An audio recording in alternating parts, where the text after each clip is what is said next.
gente de antes tiene muchas historias para contar, y uno decide si las toma como cuentos o como sucesos reales. Esta historia en concreto la vivió mi abuelo Euclides. Él siempre vivió en el México profundo, allá en el norte del país. Me lo decía con orgullo. Él era peón en una finca grande, de esas donde sembraban y criaban animales, y tenía su casita ahí mismo, sencilla pero suficiente, con mi abuela y el mayor de mis tíos, que en ese entonces era un recién nacido. Creo que eran principios de los 50, aunque no tengo muy claras las fechas. Lo que voy a compartirles pasó a mediados de octubre, una noche en la que el frío estaba bien intenso, de esos fríos secos que se te meten en los huesos aunque te tapes bien. Según me contó mi abuelo, ese día se le hizo tarde en el campo. Tenían que dejar listas unas cosas antes de poder irse, y ya de paso se quedó más de la cuenta acomodando herramientas y revisando unas cercas. Para cuando empezó a caminar de regreso a la casa, el sol se había ocultado en el horizonte, y el cielo era de ese azul oscuro que anuncia la noche. El escenario era campo abierto. No había luces cerca, ni de calles ni de casas, solo la que podía dar él con su lámpara y, a lo lejos, algún foco perdido proveniente de algún rancho de la finca. Mi abuelo me dijo que él no era un hombre de supersticiones ni cuentos de caminos, así que al principio no pensó en nada raro. Estaba acostumbrado a caminar de noche entre los surcos. Conocía el terreno casi de memoria, y en caso de peligro siempre andaba con su machete. Pero a mitad de camino, sintió algo que no supo explicar. Un frío distinto al que ya de por sí lo venía molestando. No era solo la temperatura, era una sensación que se le clavó en la nuca, como si lo hubieran mojado con agua helada. Dijo que se detuvo un momento, que pudo ver su propio aliento salir en nubes frente a su cara, y que de pronto el campo dejó de sonar como siempre. Los ruidos normales desaparecieron. Nada de grillos ni de hojas moviéndose. Era un silencio raro, solo interrumpido por el aullido de un perro a lo lejos. Y lo peor no fue de por sí el silencio, sino que se estiró bastante. No fue algo de un segundo, sino que pasaba el tiempo y el ruido del monte no volvía. Él recuerda que se apretó la chamarra y miró alrededor, con la esperanza de ver a algún compañero o a alguien cerca, pero estaba solo. Fue entonces, con la vista perdida en la oscuridad del matorral, que escuchó una risa que, según él me describió, se sintió como si le clavaran una aguja en el pecho. Se escuchaba lejos, pero claro. No era risa de fiesta, ni de borrachos. Era una risa fea, como si la garganta que la hacía estuviera dañada. Se alargaba de una forma que no sonaba normal, y eso lo puso de verdad nervioso. Dijo que no supo siquiera de qué dirección venía la risa, pero que le parecía que se escuchaba en todas partes a la vez, flotando sobre el campo. En ese momento no pensó en fantasmas ni en brujas. Lo primero que se le vino a la mente fue peligro. Algo dentro de él muy viejo, muy instintivo, le gritó que no siguiera caminando por el camino abierto. Sin pensarlo demasiado, se salió de la vereda y se metió entre un matorral grande que había al lado. Se agachó ahí, entre ramas y espinas, con el corazón acelerado y la lámpara apagada, sujetándola fuerte para no tirarla. Fue cuestión de segundos. Mientras estaba escondido, la risa volvió, esta vez más cerca, más aguda, como si se burlara de alguien. Y luego el silencio otra vez. Mi abuelo me contó que en ese momento sintió que el aire cambiaba. Se volvía pesado, o al menos a él le costaba más respirar. El monte también cambió. Era como si el campo entero se hubiera quedado en pausa, esperando algo. No se escuchaban pasos, ni motores ni nada. Solo su propia respiración rápida y entrecortada. Aquí es donde todo tomó un giro sobrenatural y muy extraño, pues desde su escondite mi abuelo fue testigo de cómo una bola de fuego cruzó el cielo. No era un meteoro ni una estrella fugaz. Esos eventos él ya los conocía bien, porque el cielo antes estaba más despejado que ahora. Tampoco era un avión, ni un helicóptero, ni nada por el estilo, ya que no hacía ruido. Dijo que venía volando tan bajo que por un segundo pensó que lo iba a quemar. La luz que desprendía era rojiza, viva, pero no iluminaba como un foco. Parecía más bien un fuego concentrado y denso. El calor se alcanzaba a sentir aunque no lo tocara, y la risa lo acompañaba. La bola avanzó en línea recta, rápido, pero no con la velocidad de algo que cae del cielo, sino de hecho como si fuera un pájaro volando. Pasó sobre el camino que él estaba recorriendo, casi rozando el lugar donde debería haber estado si no se hubiera ocultado entre las ramas. Mi abuelo Euclides se quedó totalmente congelado. Ni siquiera se atrevió a respirar profundo mientras esa cosa pasaba frente a él. Me dijo que sus piernas se negaban a moverse, que algo en su cuerpo entendió que si salía en ese momento de su escondite, fuera lo que fuera esa cosa lo vería. La bola de fuego siguió su trayecto, cruzando el campo, hasta perderse más adelante, detrás de unos árboles. No hubo explosión, ni ruido al desaparecer. Simplemente se fue, como si hubiese dejado de existir. Él se quedó allí, agachado en el matorral, con las manos entumecidas del frío y el miedo. Miraba el cielo, el camino, el lugar por donde había pasado esa cosa, tratando de encontrar una explicación, pero obviamente no la encontró. No sabe cuánto tiempo estuvo escondido. Dice que, siendo realistas, habrán sido unos 40 minutos o una hora, pero a él le parecieron mucho más, y simplemente no se atrevía a caminar, porque temió que esa cosa en llamas fuera a salir a encontrarlo en cuanto se moviera. Solo cuando dejó de sentir esa presión rara en el ambiente, y el campo volvió a sonar como siempre, se atrevió a irse. Cuando por fin salió de su escondite, las piernas le temblaban. Encendió su lámpara con un yesquero y se fue corriendo de ahí casi a tropezones hacia la casa, mirando de reojo el cielo, por si acaso. Cuando llegó, mi abuela y una vecina estaban esperándolo en la puerta, bien preocupadas por su ausencia. Ya se habían imaginado que algo le había pasado en el campo. Una caída, un ataque de algún animal, cualquier cosa. Pero lo que él les iba a contar era totalmente inesperado.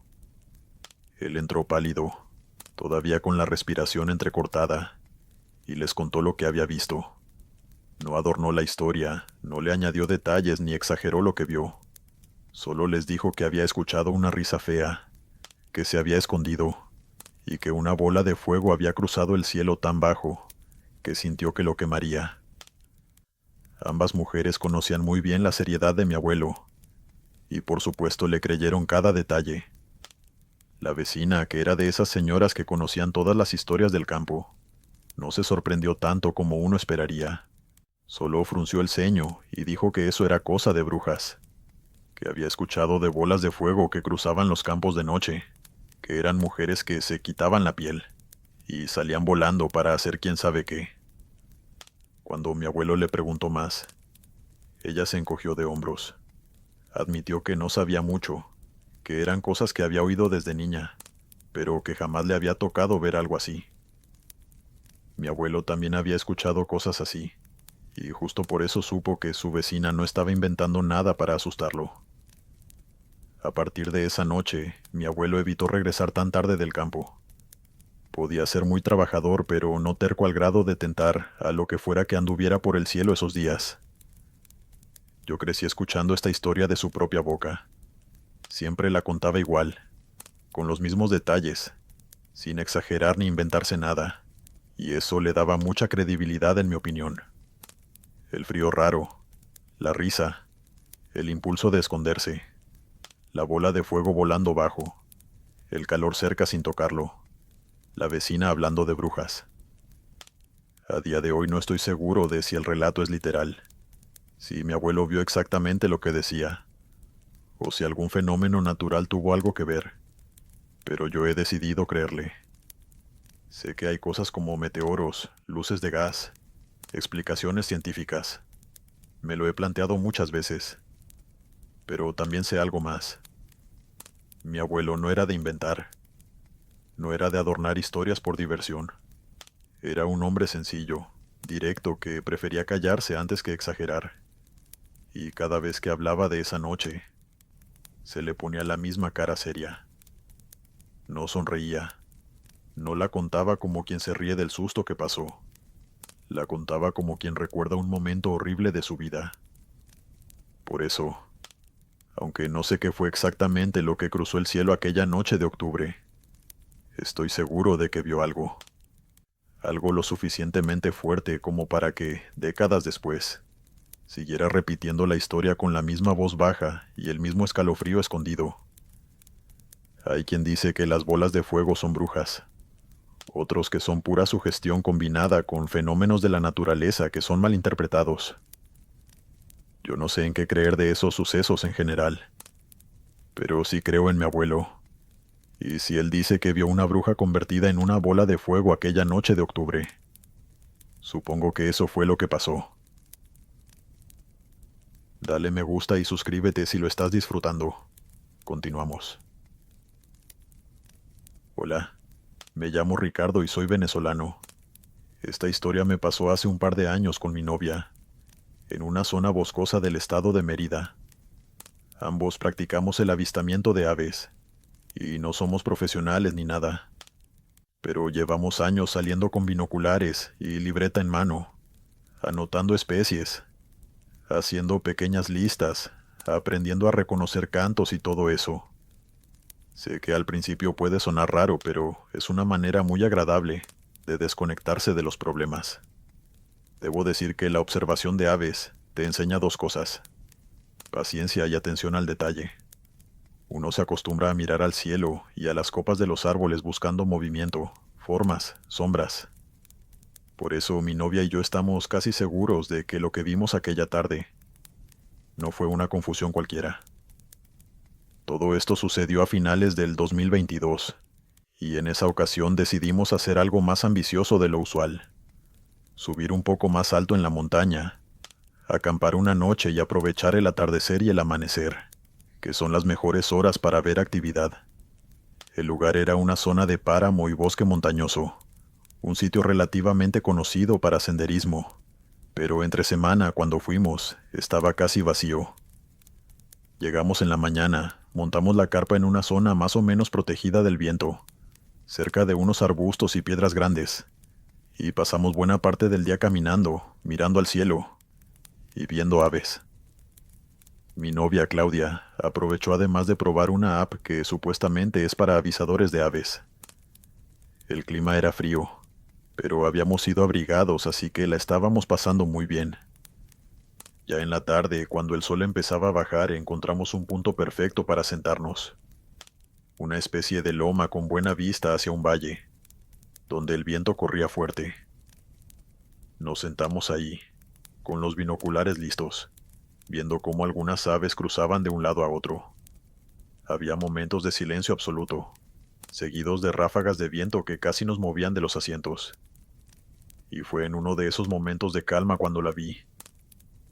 Algo flotaba en el aire, más abajo que las nubes, pero más arriba que las aves que veníamos observando. No se movía como un pájaro ni como un globo.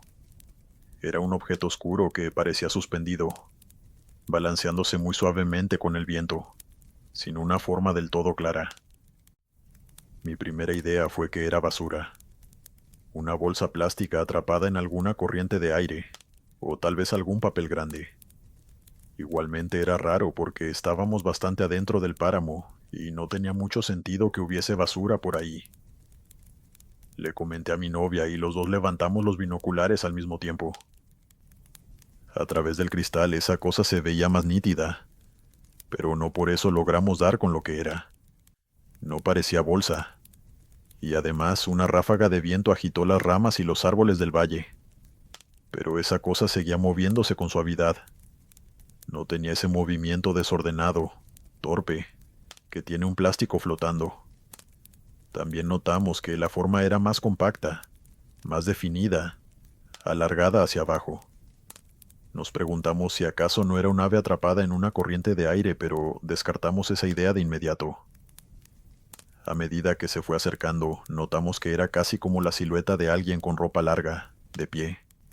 pero suspendido en el aire. La luz del atardecer no nos ayudaba. Todo estaba teñido de dorado y naranja, y el objeto oscuro contrastaba mucho, por lo que no podíamos ver los detalles. Aún así, los dos tuvimos la misma impresión. Se parecía demasiado a una figura humana. Otra cosa que me inquietó fue su comportamiento. No subía ni bajaba como un ave planeando, ni como basura que flotaba. Tampoco avanzaba a una velocidad constante. Era como si permaneciera en un mismo sector del cielo, avanzando muy lentamente, dejándose mover un poco por el viento. Seguimos mirándola en silencio. Cada vez que el sol se escondía un poco más detrás de las montañas, la figura parecía volverse más oscura, menos definida, pero permanecía ahí. Era de esas cosas que, mientras más miras, menos puedes convencerte de que no pasa nada. En un momento, tal vez por sugestión, una idea muy incómoda me cruzó por la cabeza. La sensación de que aquello miraba hacia nuestra dirección. Aún a día de hoy no podría explicarlo con lógica. No había ojos ni cara visibles por mucho que ajustara mis binoculares. Pero el peso de esa mirada estaba ahí, clavado en la nuca y en el pecho al mismo tiempo. Y sé que Claudia también lo sintió, porque al cabo de unos minutos me pidió que nos largáramos de allí. El viento sopló más fuerte, trayendo consigo un frío repentino. Me ajusté la chaqueta y, cuando volví a mirar por los binoculares, la figura parecía haberse acercado un poco. Ya no parecía tanto una cosa sin forma clara. Se empezaba a marcar con más claridad la idea de un cuerpo largo, algo similar a un vestido o tela que caía, y la parte de arriba más pequeña como una cabeza. Mi novia bajó los binoculares un segundo y me miró. Me pidió de nuevo que nos fuéramos de ahí, y no hizo falta que me insistiera mucho. Me levanté, recogimos las pocas cosas que llevábamos con nosotros, y empezamos a bajar el camino de regreso a donde habíamos puesto nuestra carpa. Aunque eso sí, mientras caminábamos por el sendero, antes de que los árboles nos rodearan, volvimos a observar. La luz se estaba yendo rápido, los últimos rayos del sol se estaban yendo, y en el cielo que se iba volviendo más oscuro, se veía esa sombra flotando. Y entonces, poco a poco, empezó a desvanecerse. Los dos nos detuvimos y la vimos con nuestros ojos. No desapareció de golpe, sino que fue como si se fuera disolviendo en el aire, haciéndose traslúcida, hasta que solo quedaba una mancha más oscura, en la que ya no se podía distinguir la forma humanoide. Después nada, solo cielo y nubes. Nos quedamos un rato ahí parados con los binoculares en la mano. Intentamos distinguir a dónde se había ido esa cosa, pero no logramos distinguir nada. El viento seguía soplando, pero el ambiente había cambiado. Ya no estábamos solo contemplando aves. Habíamos visto algo que ninguno de los dos sabía reconocer. Regresamos al campamento con la poca luz que quedaba, usando las linternas ya casi al final. Desde ese momento, cada ruido del páramo, cada crujido de ramas, se sentía distinto. Sinceramente estábamos muy asustados.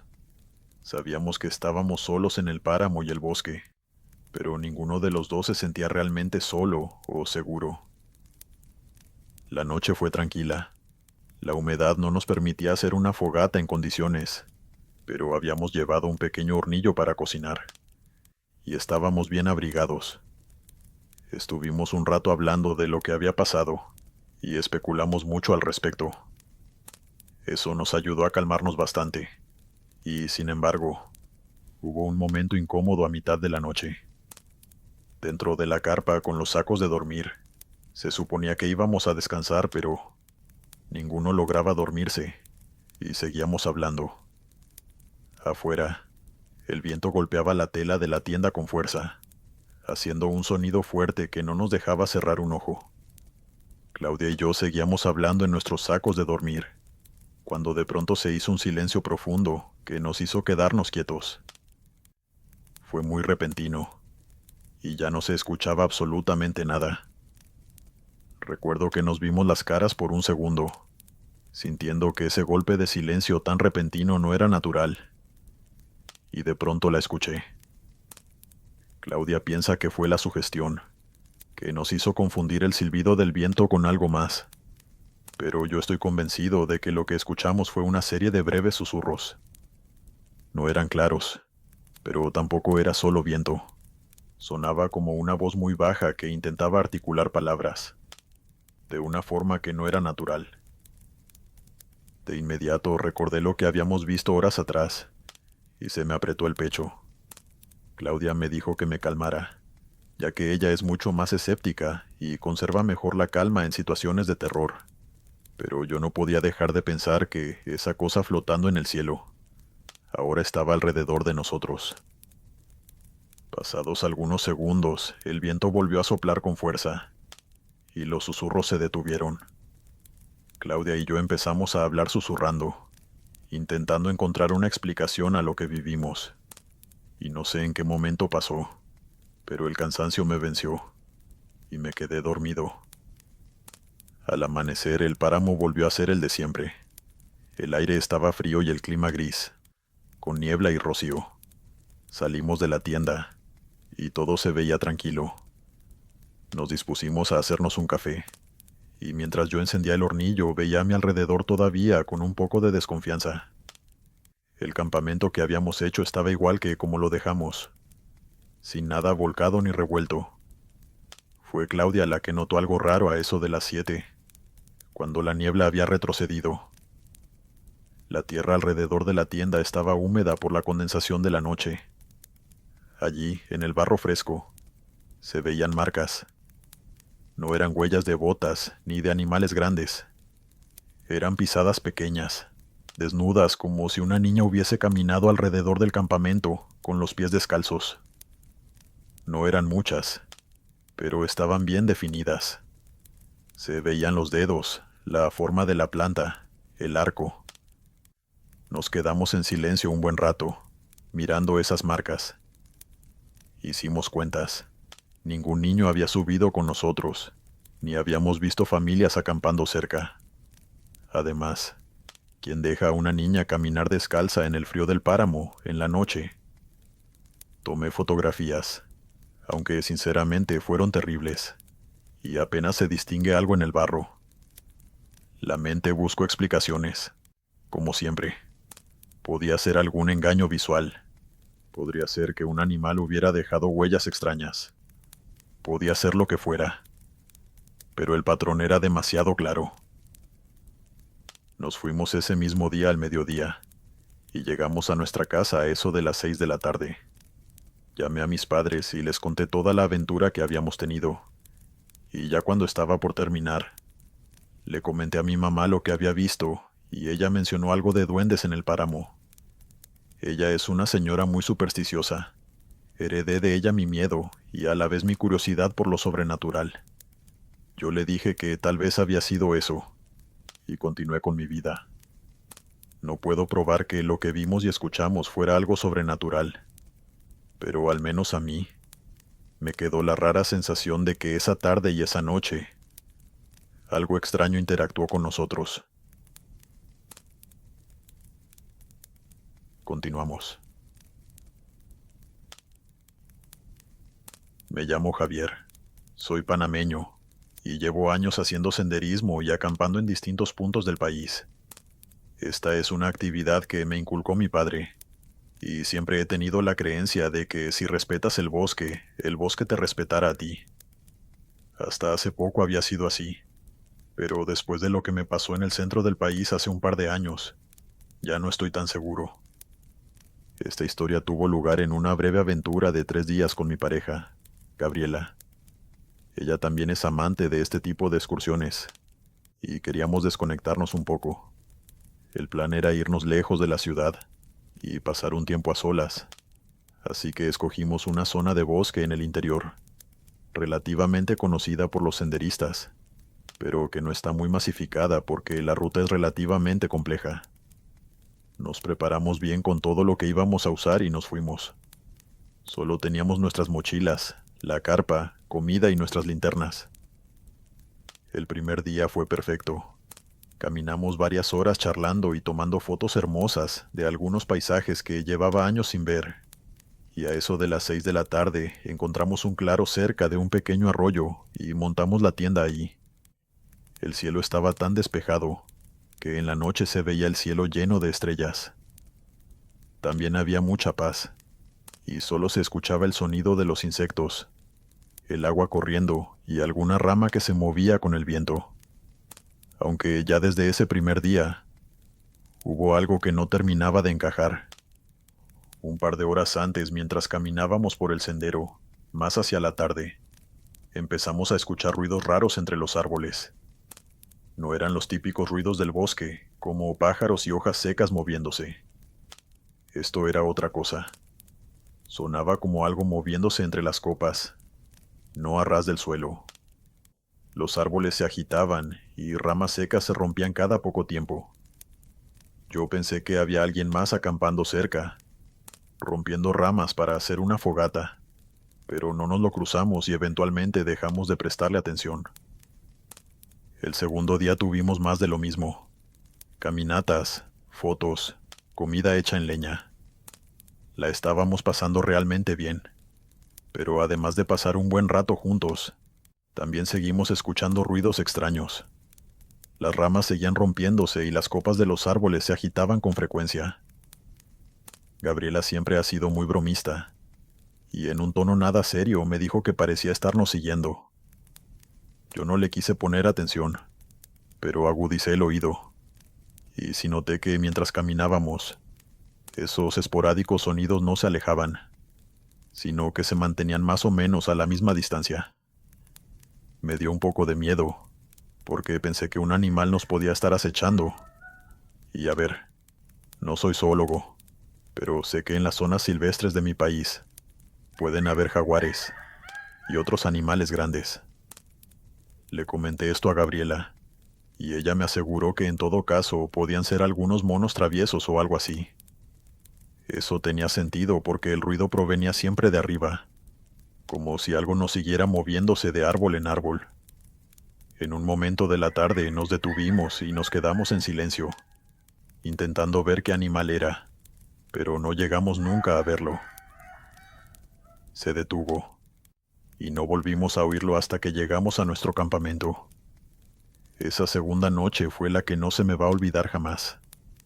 Habíamos terminado de cenar al lado de la fogata.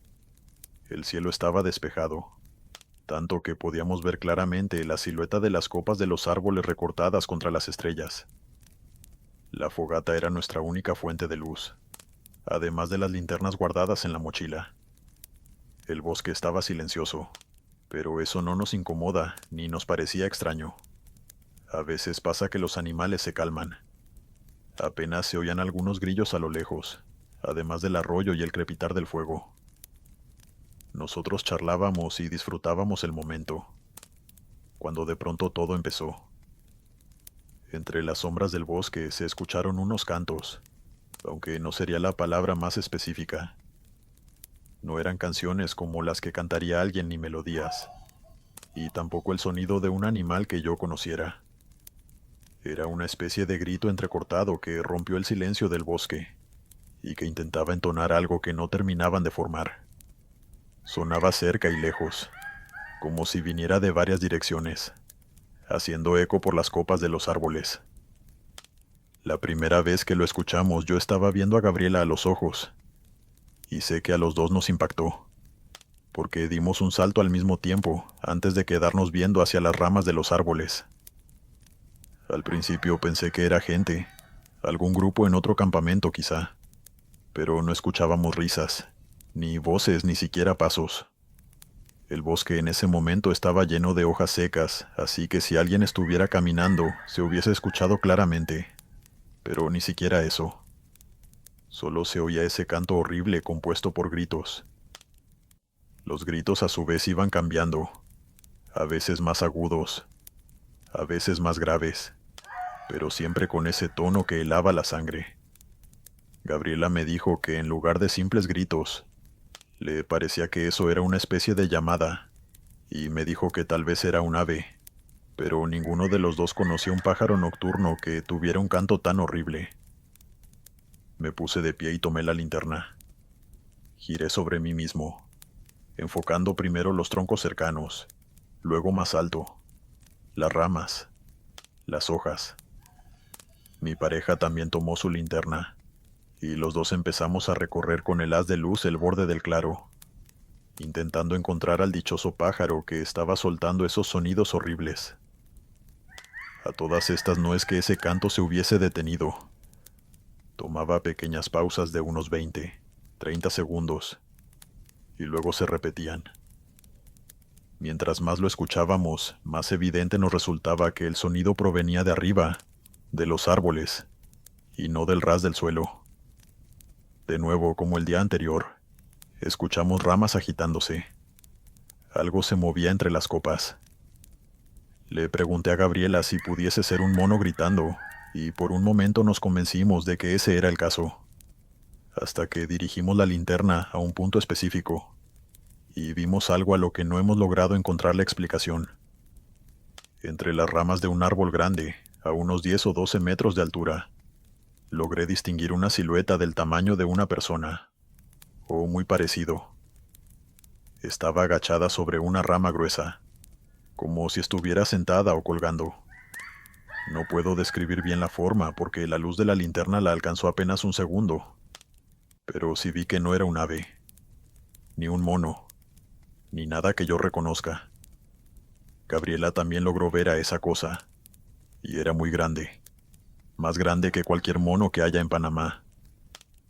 Se me encogió el pecho, y aunque solo fue un instante, quería acercarme más para que la luz pudiera alumbrarla bien, porque solo podíamos ver su silueta en la rama.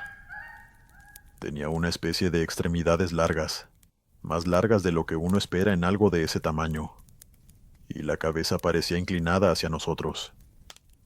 Me dio la impresión de que nos miraba directamente. El cuerpo, sin embargo, se confundía entre las sombras y el follaje, como si se mezclara con las ramas. En cuanto la luz la tocó de lleno, los cantos cesaron.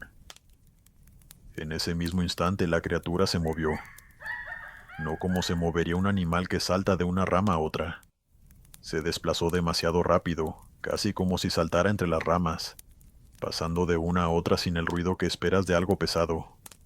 Y antes de que pudiéramos reaccionar, se impulsó hacia arriba. Lo juro. Esa cosa salió volando. Escuché un fuerte aleteo, el sonido que hace el aire cuando lo mueven, y logré ver su silueta por un instante en el cielo, hasta perderse en la oscuridad de la noche. No escuchamos más aleteos, ni golpes de aire fuertes, solo una ráfaga suave y nada más. Los cantos no volvieron esa noche. Nos quedamos un buen rato congelados, con las linternas apuntando a la nada, mirando el cielo negro lleno de estrellas, tratando de convencernos de que habíamos interpretado mal lo que vimos, y que fue un pájaro extraño, o algún truco de la vista causado por las sombras y el fuego. Pero no funcionó. Los dos habíamos visto lo mismo, desde ángulos distintos, pero lo mismo. Una especie de cosa demasiado grande. Salir volando a la oscuridad, luego de haber estado minutos escuchándolo soltar gritos horribles. Esa noche casi no dormimos. Yo, al menos. Cada vez que cerraba los ojos veía de nuevo esa silueta oscura elevándose por encima de los árboles. No estaba tranquilo sabiendo que algo así estaba fuera de nuestra carpa, así que prácticamente pasé la noche en guardia, esperando que en cualquier momento los gritos se repitieran. Por fortuna no fue el caso, y eventualmente me rendí ante el sueño. Al día siguiente recogimos el campamento más rápido de lo normal. Nos mirábamos sin decir mucho, pero sabíamos que ya se había acabado la parte romántica de nuestra escapada. Gabriela y yo caminamos de regreso al pueblo en silencio, con la sensación constante de que algo nos seguía mirando desde allá arriba. A día de hoy no puedo decir qué era. Llegamos a casa y comencé a investigar, pero luego de revisar casi toda la fauna de mi país, y pasar unas 3 horas escuchando cantos de distintas aves. No logré encontrar a la criatura que posiblemente vimos esa noche. Tampoco digo que fuese un demonio ni un extraterrestre, pero he llegado a convencerme de que tal vez lo que vimos no era algo natural, o al menos no algo que se haya descubierto hasta ahora. Siento que no se movía como un animal común, al menos no uno que yo conozca, y que los sonidos que hacía no se parecían a nada que haya escuchado en todas las veces que he ido a acampar. A veces cuando vuelvo a salir de acampada con Gabriela, ella hace bromas al respecto y yo me río, pero en cierta forma también siento un poco de miedo. No me gusta saber que hay una criatura por ahí, suelta, y que tuvo la inteligencia de perseguirnos durante horas. Porque sí, estoy convencido de que todos esos ruidos sobre las ramas eran ocasionados por esa cosa. Ahora miro el cielo de una manera distinta cuando estoy al aire libre. Miro hacia las copas de los árboles con desconfianza, esperando verlo o escucharlo de nuevo algún día. ¿Quién sabe? Tal vez en los bosques y selvas de nuestro continente aún se esconden criaturas que no conocemos. O quizás, esa noche mi novia y yo fuimos testigos de algo que no era de este plano terrenal. Continuamos. Buenas noches, mi nombre es Sergio. Soy ingeniero en Veracruz y llevo años trabajando con torres de telecomunicaciones. Una parte de mi trabajo es subir, revisar, cambiar piezas, hacer mantenimiento. Para muchos es una locura estar a muchos metros de altura. Para mí es una rutina. Uno se acostumbra al vértigo y todo eso. Pero lo que voy a contar fue la primera vez que una torre logró de verdad asustarme. La torre en cuestión medía un poco más de 100 metros de altura. Estaba montada en la ladera de un cerro bastante alto, a las afueras de una ciudad del centroeste del país. Es decir, no solo estabas a 100 metros del piso, estabas a 100 metros sobre un cerro que ya de por sí dominaba toda la zona. Desde arriba, el mundo se ve demasiado pequeño. Esa mañana el clima no ayudaba. Había viento frío y una niebla espesa que bajaba desde la cima del cerro y se enredaba en la estructura de la torre. Nada fuera de los parámetros de seguridad, pero sí suficiente para incomodar y hacer que mi trabajo fuera mucho más lento. Yo tenía 2 compañeros en la base, técnicos con experiencia. Ellos se quedaban abajo, junto al vehículo y los equipos, y nos comunicamos por radio mientras yo subía por las escaleras de mano, asegurándome con mis ganchos de seguridad como marca el procedimiento. Todo empezó normal. Arnés revisado, línea de vida, mosquetones, radio en el chaleco, casco bien ajustado. Di las primeras señales por radio, les dije que empezaba el ascenso y comencé a subir peldaño tras peldaño. El metal estaba frío al tacto, incluso a través de los guantes. El viento hacía vibrar ligeramente la estructura, y empecé a escuchar un zumbido grave, aunque uno aprende a ignorarlo cuando ya ha subido varias veces. A todas estas, sepan que subir una torre así no es algo que se haga en 2 minutos. Es algo que debe hacerse con paciencia para no cometer errores. Yo subía un tramo, hacía una breve pausa, aseguraba mi línea de vida, miraba hacia arriba y seguía, poco a poco. La niebla hacía que la parte superior desapareciera, como si estuviera subiendo hacia una nube. Por ahí de la mitad del ascenso, entre el silbido del viento y el golpeteo de mi propio equipo contra la estructura de metal, empecé a escuchar algo más. Al principio fue un murmullo leve, tan suave que pensé que era el viento colándose entre la estructura, pero me di cuenta de que no sonaba igual. Era un sonido más intencional, como cuando alguien susurra cerca de tu oído, pero sin pronunciar palabras claras.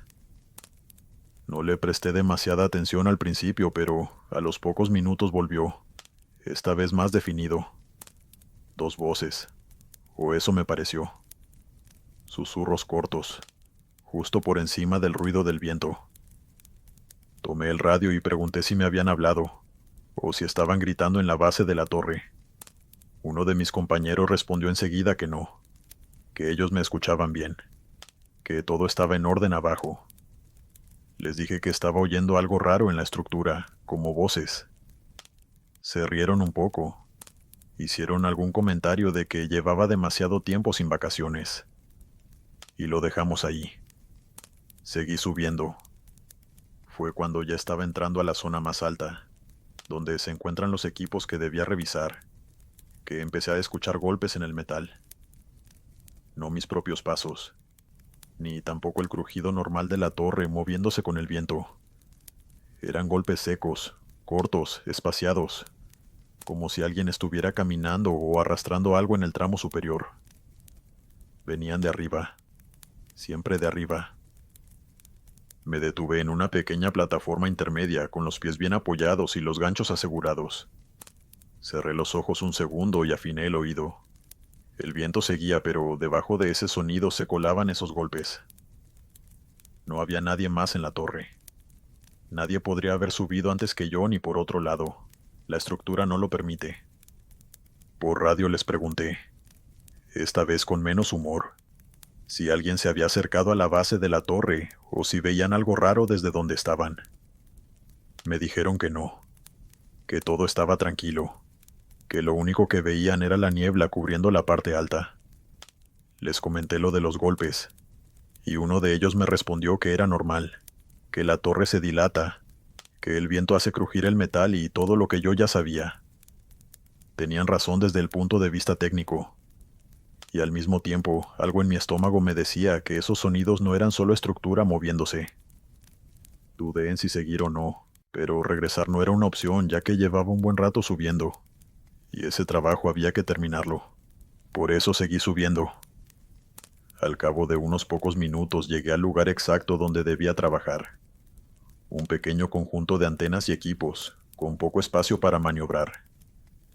El viento golpeaba con más fuerza, y cada movimiento debía hacerlo con cuidado, no solo por la seguridad, sino porque la visibilidad estaba reducida.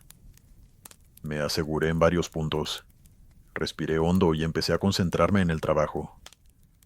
Durante unos minutos no escuché nada raro, solo el habitual tintineo del metal, el silbido del viento y el sonido de mis propias herramientas. El simple hecho de estar ocupado me ayudó a olvidarme de los susurros y los golpes, hasta que lo escuché. Un hola muy claro, justo detrás de mí.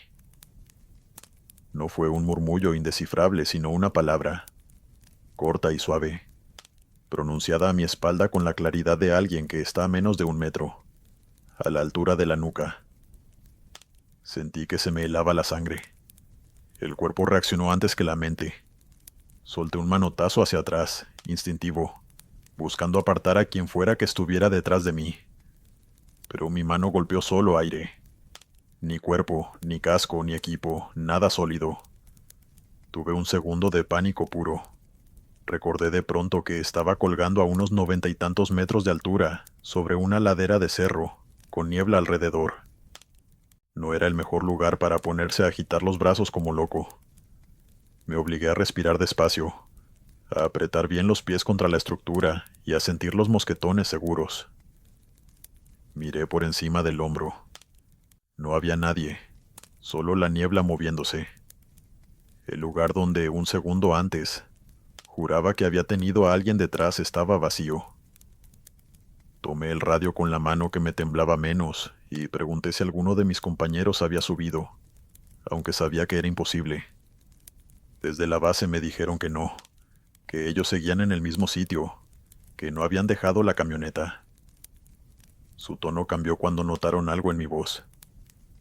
Les dije que había escuchado algo muy cerca, y esta vez no se rieron. Me dijeron que si me sentía mal, bajara con calma, que ya veríamos lo de la reparación, pero me negué, y terminé el trabajo ese mismo día. Cada vez que el viento cambiaba, sentía la necesidad de girar la cabeza, como si alguien se asomara detrás de mí. No volví a escuchar ningún susurro, pero la sensación de no estar solo ahí arriba No se fue hasta que pude descender unas cuantas horas después. El descenso se me hizo eterno. Bajé con más cuidado del que había tenido en la subida, como si cualquier descuido pudiera ser aprovechado por algo que no veía para empujarme, o soltarme los mosquetones y hacerme caer. Cuando al fin toqué suelo firme, mis piernas se sentían blandas. Mis compañeros me preguntaron qué había pasado exactamente. Les conté sin exagerar lo que había oído. Uno de ellos dijo que tal vez era mi mente, que la altura y la niebla engañan. Esa fue la primera y última experiencia verdaderamente aterradora que he tenido en una torre. Sigo trabajando en telecomunicaciones, subiendo estructuras, pero nunca me volvió a ocurrir algo semejante. No tengo explicación para lo que viví, y espero que nunca vuelva a pasarme nada similar.